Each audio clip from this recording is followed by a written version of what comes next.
La place des mathématiques dans les politiques publiques, les équations, statistiques et autres algorithmes occupent une position centrale dans notre vie de tous les jours et encore plus à l'échelle d'un pays. Ce sont, d'après le secrétaire perpétuel de l'Académie Hassan II des sciences et techniques, autant d'outils de développement, notamment dans le secteur de l'environnement.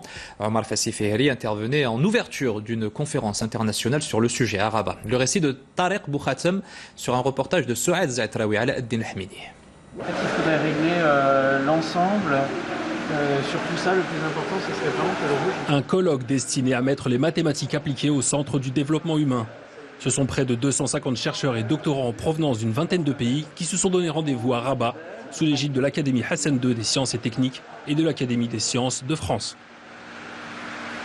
Donc c'est une maquette en 3D qui présente de manière très visuelle ce qui se passe sur la ville de Marrakech à cause du trafic routier. Et à partir de ça, on a couplé avec un modèle de pollution atmosphérique généré par les véhicules en fonction de leurs caractéristiques, et si c'est une voiture, une moto, si c'est plutôt une essence, une diesel. On a imprimé Marrakech, le centre de Marrakech en 3 dimensions. Il montre la relation explicite entre le trafic urbain et la pollution, qui commence à être vraiment bien identifiée et qui peut empêcher un développement durable de la ville et de la région. La pollution, l'industrie, l'exploitation des ressources marines ou encore la santé font partie des 7 thèmes au programme de cette conférence organisée du 16 au 19 octobre.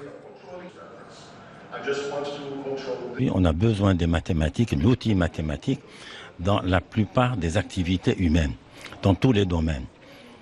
Dans l'agriculture, dans l'énergie, dans l'industrie, dans les problèmes de santé. À une époque où les algorithmes font la loi, ce genre d'initiative s'avère très utile pour établir des ponts entre les communautés scientifiques et œuvrer ainsi au développement humain au Maroc et en Afrique.